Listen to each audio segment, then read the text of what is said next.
ले। अब भाई जी आज से 10 दिन तक ना पूरा परिवार के खाना हमने कहा बनी तो हनी की हाँ और ये आज लिट्टी चोखा के प्रोग्राम भी बता सबके होके रह के बा। अरे ठीक बा आपस में न्योता देले के का जरूरत बा, हमनी के तो झूठा मौका देती ता आ जेती जा। हाँ ठीक है हाँ चलो। ए जी आज कुछ अजीबे नहीं के हो। भाई जी 10 दिन संगे रहे के बा संगे खाइल पियल जी और का करे के बा।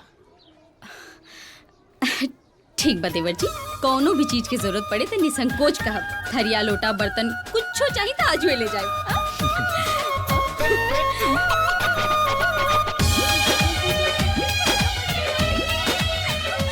अरे दुल्हन, चाचा जी आज से 10 दिन तक राउर खाना हमरे पास बा और आज लिट्टी चोखा के प्रोग्राम भी बा, तो चाची जी के लेकर आई।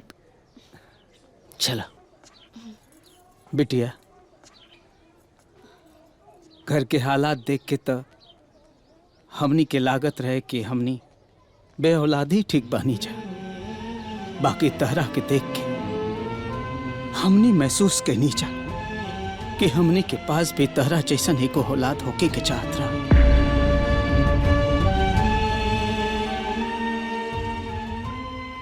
आइल बड़ी परिवार जोड़े, अरे 10 दिन खाना बनाइए ना ता नून तेल के था लग जाए। सही कहा तानी दीदी, हमरा तो बुझाता कहीं आज हुए बम न बोल जाए। बड़का आइल बड़ी धन्ना से। अरे तो हनी लोग के का टेंशन बा, 10 दिन फोकट का मिला था, चाप के खाई जा। भैया बिल्कुल सही कहता रन। अरे 10 दिन के राशन तो बची। अरे आन के आटा आन के घी, शंख बजावे बाबा जी।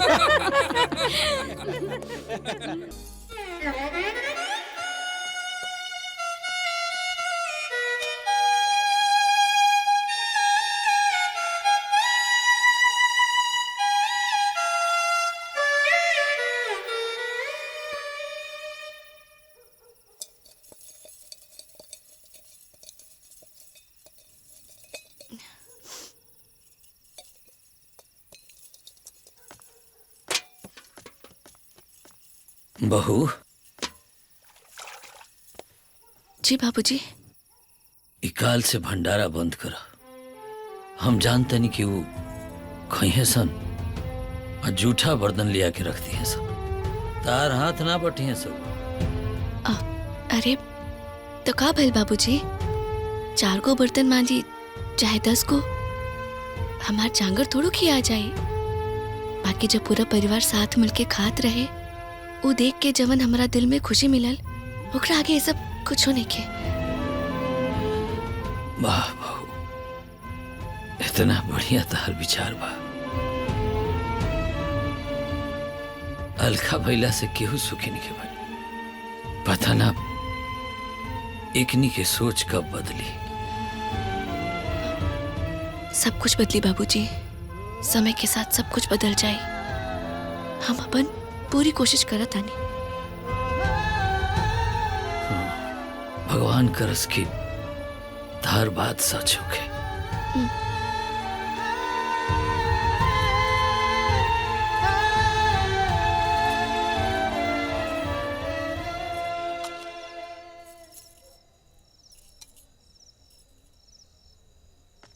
बताओ, दुनिया भर के खा खा के जूठा बर्तन धो दिल बड़े सो, और छोटकी बहुरिया धो तारी। अच्छा ही बताओ, खाए के जहर उगले लू, इतना बढ़िया तो खाए बनौले रलिया, तारा कोनो ना कोनो बात में नुक्स निकाल देता रू। काहे ऐसा करता रू? कहे से कि तारीफ इंसान के अंदर अहंकार भर देला। वो दोनों की तारीफ करत रहनी है ना, आज उहे दोनों हमरा कपारे पे चढ़ के नाचतिया। सच कहता नहीं रहुआ, छुटकी खाना बहुत बढ़िया बनेले रहे, पकिर का करे, दूध की जलल माठा भी फूक फूक के पिएला। हमर छुटकी पतोहिया गुणकारी, संस्कारी और सुशील बिया, पकिर डर लागेला कहीं ई दोनों के संगत में रह करके बिगड़ न जाए। माँ जी, बाबूजी रवा खाते दूध ले आई। ना बेटा हम चला था नहीं। ले माँ जी।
शीला दीदी मम्मी शीला क्या भइल हो? अरे क्या भाई शीला कब है क्या भइल हो? गाड़ी बढ़ाओ।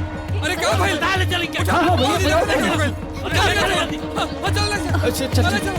ए तू रुका, गुड़िया के लेके घर में रह। चल जल्दी चल।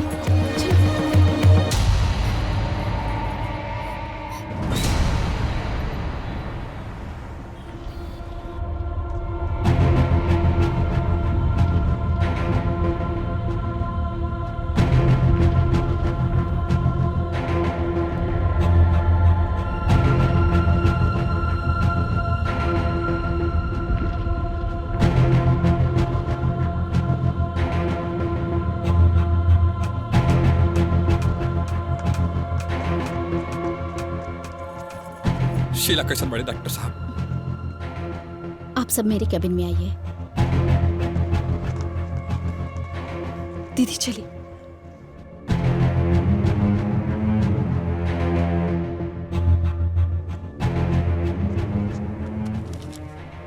देखिए, आपके पेशेंट का मैंने सारा रिपोर्ट चेक कर लिया है। आपके पेशेंट की दोनों किडनियां खराब हो चुकी हैं।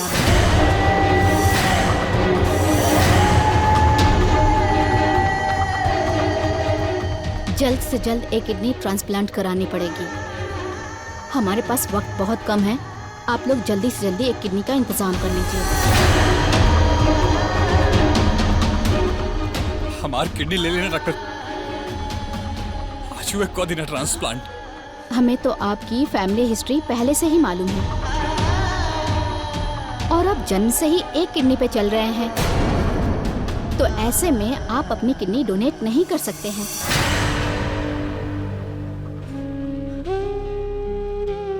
मैडम जी, हमने बूढ़ा बूढ़ी बानी ना, हमने में से केहू की किडनी ले ली। हमरे बहू के जान बचा ले, हमरा बहू के कुछ ना होके के चाहे। देखिए, आप दोनों पुराने डायबिटिक पेशेंट हैं, आप भी किडनी नहीं दे सकते हैं। हमारे पास कोई किडनी डोनर अभी अवेलेबल नहीं है, इस वजह से आप लोगों को ही किडनी का इंतजाम करना पड़ेगा। तो हमार ले ली, हमार तो चली ना। तनी है नहीं आई खा भाई। पगला गिल मनिका जी, अभी लेगो बालू बच्चा नहीं के भाई, चलनी है दानवीर कर्ण बने। बीमार होके घर में बैठी ना तो ठीक ना होई। एक बात कान खोल के सुन ली, ना हम किडनी देव न रउआ के किडनी देवे देव। जौन करे के बात तौन उ लोग करी। डॉक्टर, हमारा चाचा चाची की ब्लड ग्रुप मैच नहीं करत। माई बाबूजी डायबिटीज के शिकार बात वो लोग किडनी दे नहीं के सकत। रउआ पास कोनो विकल्प नहीं के। ऐसे में का कल जाओ, हमने के पेशेंट के मरे खातिर छोड़ दिल जाओ। देखो अमर, तुम तो पढ़े लिखे हो, मेडिकल साइंस की भी अपनी एक लिमिटेशन होती है। जब तक पेशेंट के सारे पैरामीटर मैच नहीं करते, तब तक हम कोई भी कदम आगे नहीं बढ़ा सकते हैं।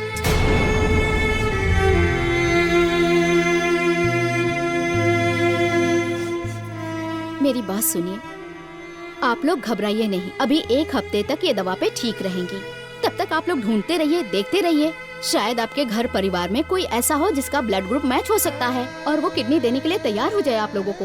अब हमने के परिवार में बचले के बा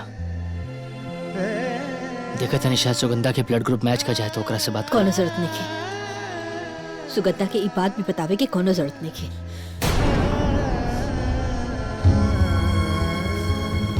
अरे तोनी के बिया के दिने कितना भइल बा, और वैसे भी तोरे ससुराल वालन के पता चली तो वो लोग का बोलिए।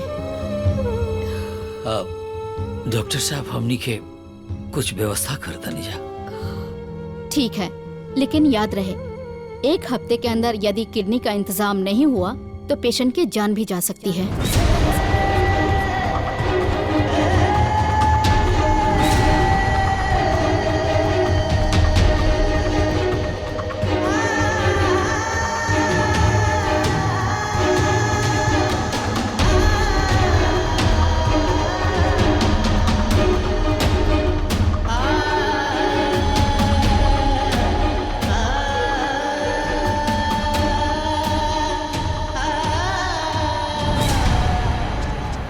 अरे लोहा जी सुना? अरे सब ठीक बा ना? गिनवा के रखा था ना? ठीक बा मालिक। हाँ ले रखो, सब गिन के रखा था मालिक। इला रखा। आइए भैया। जी मालिक। राम राम, आइए।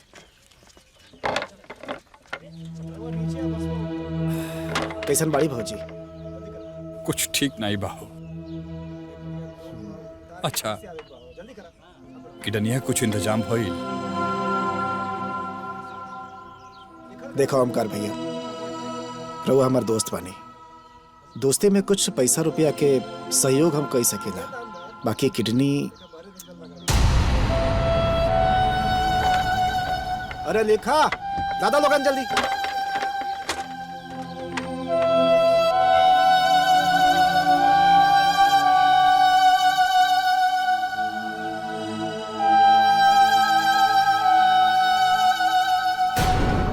ठीक बा फुआ। ए फुआ, अली फूफा जी से पूछना। अच्छा कौन बात ना फुआ।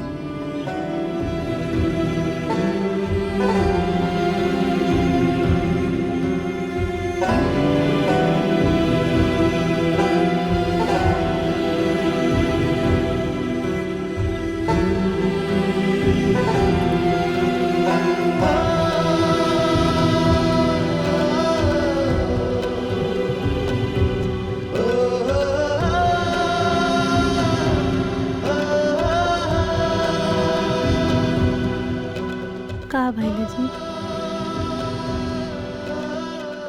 कुल नात रिश्तेदारन से पूछ लेनी, सब मना कर दिहलस। आखिरी उम्मीद फुआ से रहा। ओहो, मुझे आता भगवान जी हमने से रुस गेल बड़ा हो। हमार जिंदगी इतना छोट रहे हमके ना पता रहे जी। जिंदगी में बहुते भूल कैले बने। ना हम एगो अच्छी बहू बन पौनी, ना अच्छे जेठानी। ये सब हमारे करने के सजा। हम ये सब रिश्ता के तोड़त तोड़त ऐसा मोड़ पर लिया देनी। आज हम सबके बीच प्रेम मोहब्बत बना के रख लेता। ऐसा ने आफत के समय में परिवार की जरूरत बुझाता।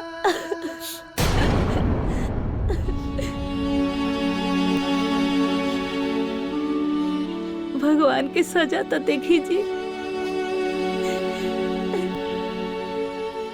नानी उम्र में हम अपने बच्चे के अनाथ करके जाते।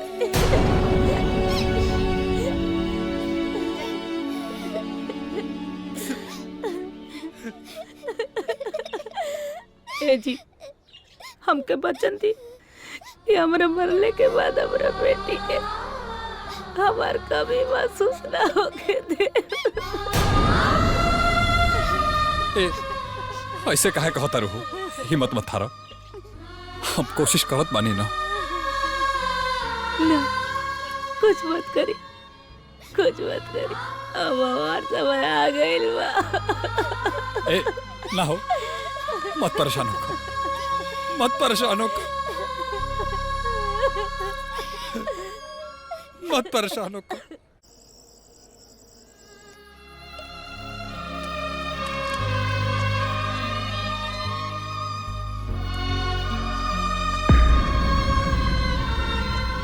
वाह वाह भाई वाह, बाहर हमार परिवार। जब बड़ भाई किडनी खाती दर दर भटका था तो उन्हीं के बैठ के ठूसा तरसा। भैया तो का हालत बना क्या बड़ा, शराब भी क्या बड़ा तू? तारा तनी को समझ आवता कि तारा की हालत में देख के बुच्चिया पे का असर हुई? तारा का लगता कि घर में तू अकेले परेशान बड़ा, हमने की परेशानी की जा। अरे घर के हर सदस्य परेशान बा, किडनी के इंतजाम हो सके यहीं से माई बाबू चाचा चाची सब कोई घर से बाहर गइल बा, लेकिन नहीं क्या हो पावा भाभी खाती किडनी के इंतजाम तो का कइल जाए हमनी के? अरे नहीं दारू पी के हंगामा करी जा। तू घर के बड़ लड़का बड़ा यार, थोड़ा तो लिहाज करो भैया। हाँ भैया, अमर बिल्कुल ठीक कहा था। अरे जितना दुख तहरा बा उतना ही दुख हमनियो सबके बा। अरे चुप रे, दुख के बात करता रे, ते खाली मुंह से दुख के बात करता रे। तोरा सचो अगर दिल से दुख रहित ना तो दिन अपन मेहरिया काला पर किडनी देवे से मना ना करे रहिते। मेहर बाबू का कहीं के देखिए भैया, बहुत हो गई, जवान संभाल के बात करी ना तो ठीक ना हुई। ना तो ठीक ना हुई ते करबे क्या करबे रे? अरे अरे धक्का मारा तारा, अरे बड़ा जोर सा बता तारा का। देखो अरे अरे छोड़ी ना, देखिए भैया मुंह से जितना बोले के बाद बोली, हाथ ना चलाई ना तो हाथ हमरो पास बा। हाथ चलाई, उठा हाथ, बड़ भाई पे हाथ उठा। देखो बहुत हो गई, देखो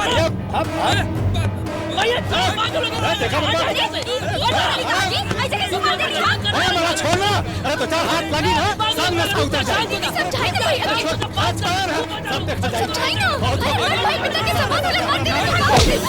संस्कार सिखावे वाली चार हाथ लगी तो सब ठीक हो जाए। अरे छोड़ो ना, बहुत हो गई, ना खोदम हो गई। ना रे छोड़।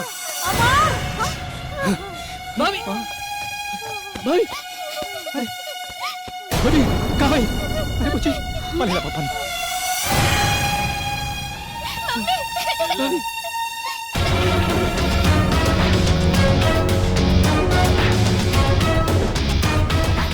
रउआ लोग हमार बात सुनी। हम ही घर में आयल रहने, घर के जोड़े खातिर, बाकी आज हमार विश्वास टूट गई, हमार उम्मीद टूट गई। दीदी के दिहल धक्का सीधा हमरे दिल पे लागल बा।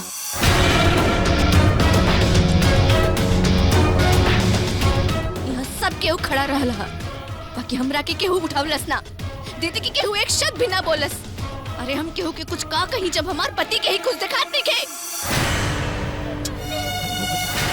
सुगंधा का तमाशा खेल बड़ू? ऐसा परिस्थिति में हम तारा के देखी कि भाभी की संभाली। रघु अपन मुंह एकदम बंद कर ली। हम ये घर छोड़ के जा रहल बानी, ये हमार आखिरी फैसला बा।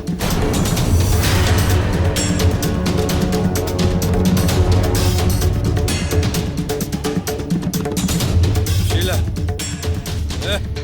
ले जा। आराम से। सुगंधा ये का करत तू? राती खाना अपन बैग लेके घर से जात रू, हमरा बुझात नहीं कि तू काहे ऐसा करत रू यार। रघु एकदम चुप रही, इ नरक में हम एक मिनट भी न रहब। चाची मत जाई, चाची प्लीज मत जाई।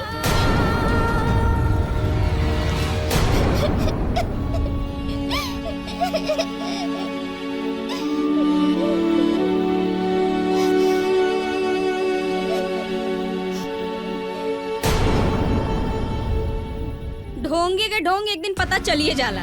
आयल रही महारानी परिवार के एक करे, घर में मुसीबत पड़ल तो घरे छोड़ के भाग गई। भौजी, हे भौजी, हे अमर, भाभी, हे भौजी, अरे अभी तक चले ठीक रहा। अरे अरे भौजी, हे भौजी, अरे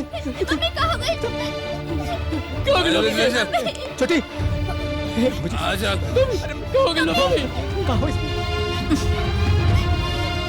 देखो ओमकार, 2 दिनों से मैंने दवा के दम पे उनको स्टेबल कर रखा है। तुम लोगों ने तो किडनी की कोई व्यवस्था की नहीं। उनकी किडनी ट्रांसप्लांट किए बिना उनको बचाना बहुत मुश्किल है। अब भगवान ही कुछ कर सकते हैं।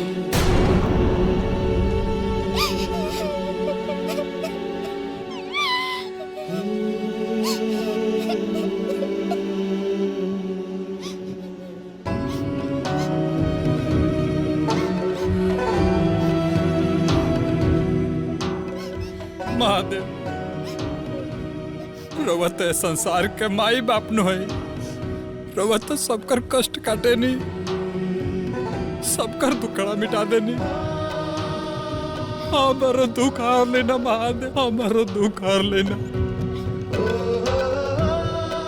कौन गलती हो गई हमारा से? कौन? माफ कर दी हमारा के, हमारा पत्नी के जान बचा ली महादेव। एक माई के जान बचा ली महादेव। न तो ए मासूम के कपार से वो करमाई का चरा उठ जाए महादेव। कुछ करी ना महादेव, कुछ करी ना महादेव, कुछ करी। हमार विश्वास मत तुरी महादेव, हमार विश्वास मत तुरी। एको भक्त के बिनती रवा सुने के पड़ी, रवा चमत्कार करे के पड़ी। चमत्कार करी महादेव, चमत्कार करी महादेव, चमत्कार करी।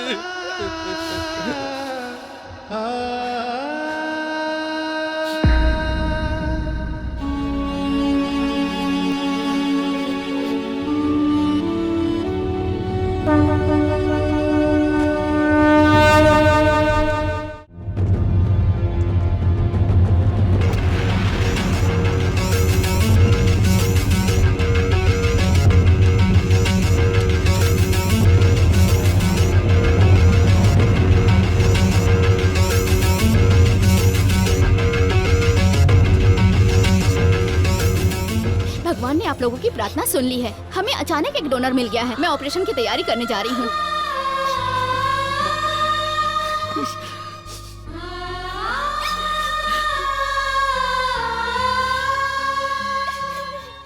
मत रो बिटिया, चुप हो जा, चुप हो जा, चुप हो जा।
ऑपरेशन सक्सेसफुल रहा।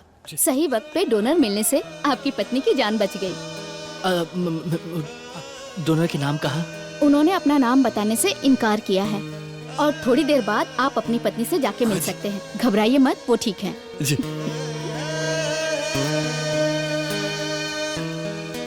ज्यादातर है बबुआ, जब महादेव कृपा करलन के ऊपर तो एकदम ठीक कर देलन।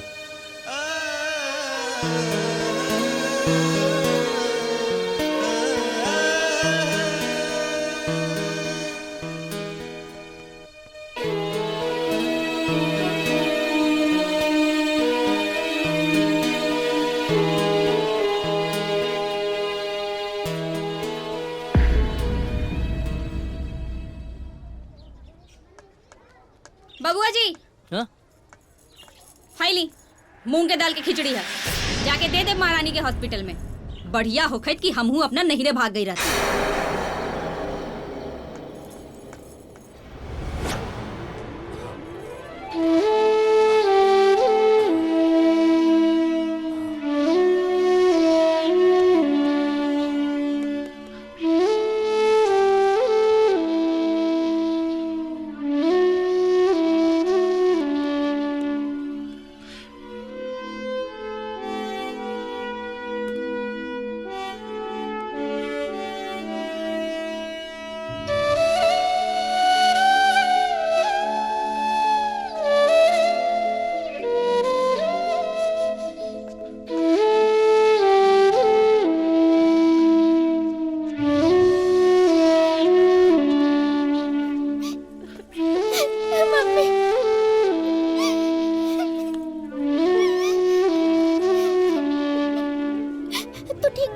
मम्मी।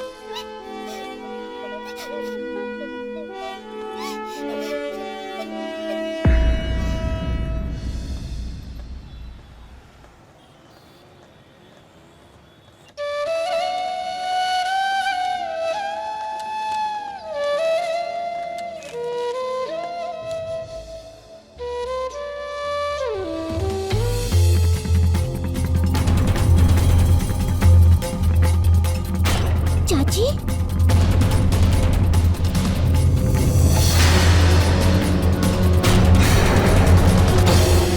सुगंधा,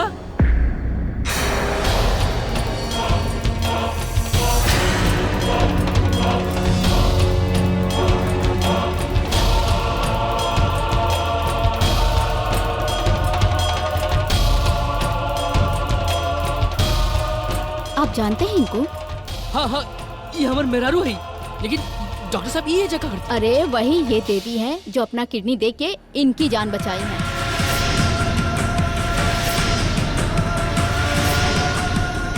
एक्चुअली उन्होंने अपना नाम बताने से मना किया था, लेकिन आप लोग उनके परिवार के हैं, इसलिए मैंने आपको बता दिया।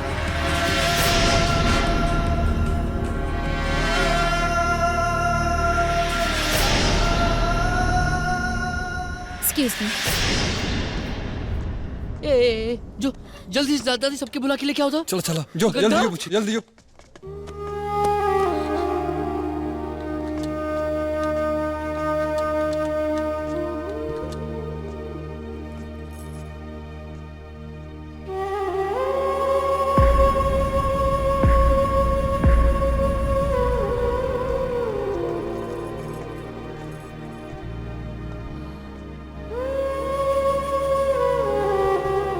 इतना बड़ा त्याग, इतना बड़ा बलिदान की किडनी भी दे सकेला।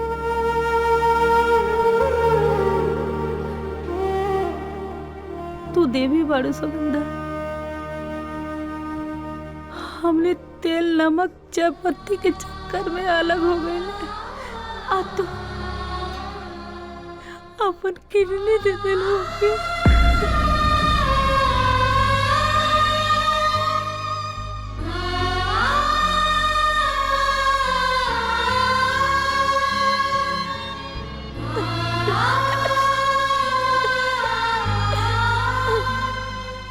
तोहरे बारे में कितना गलत सोचनी हम तो सोचनी कि मुसीबत पड़ला पर तू घर छोड़ के भाग गई लो, बाकी तू तो छोट होके सबसे बड़ काम कैले बाड़ो।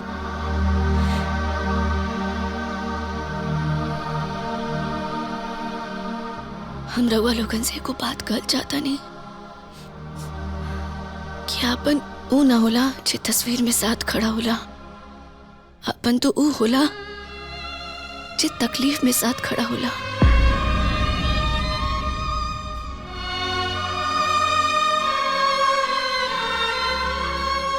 हमके तो पता ही ना रहला कि दीदी के किडनी के जरूरत बा। दीदी, हम वो दिन रउआ लोगन के बात सुन ले रहनी। तारा का लगता कि घर में तू अकेले परेशान बड़ा? हमने की परेशानी की जा। अरे घर के हर सदस्य परेशान बा। किडनी के इंतजाम हो सके यहीं से माई बाबू चाचा चाची सब कोई घर से बाहर गइल बा, लेकिन नहीं क्या हो पावा। भाभी खाती किडनी के इंतजाम तो का कइल जाए हमनी के? तारे ने दारू पी के हंगामा करी जा। तू घर के बड़ लइका बड़ा यार, थोड़ा तो लिहाज कर भैया।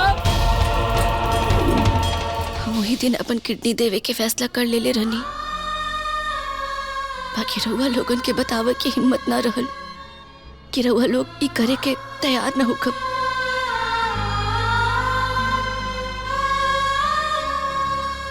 वो रात जब दीदी हमके धक्का देली, अरे दो हाथ लगी ना सब नशा उतर जाए। देखो सब नशा उतर जाए। अरे तो हम सोचने कि घर से निकल के किडनी देवे के इससे बढ़िया मौका ना मिली, ताकि ईश्वर की विडंबना देखे कि हमार गुप्त दान सबके होके पता चल गई।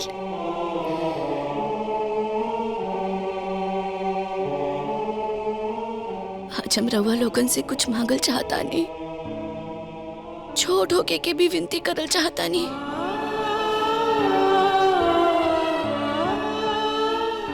रउआ लोग बड़ होके के फर्ज निभाई, आज से एक हो जाए।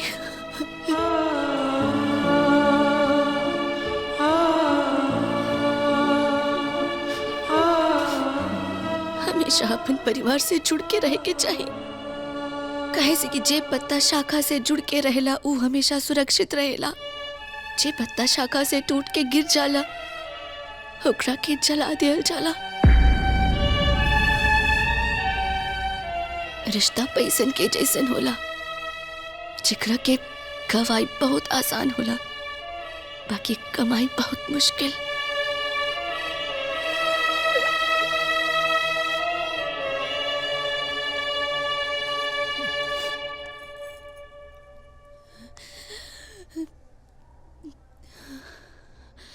आई आज हमनी सब मिलके शपथ लिहल जाओ कि हमनी के रिश्ता कबो न गवाई।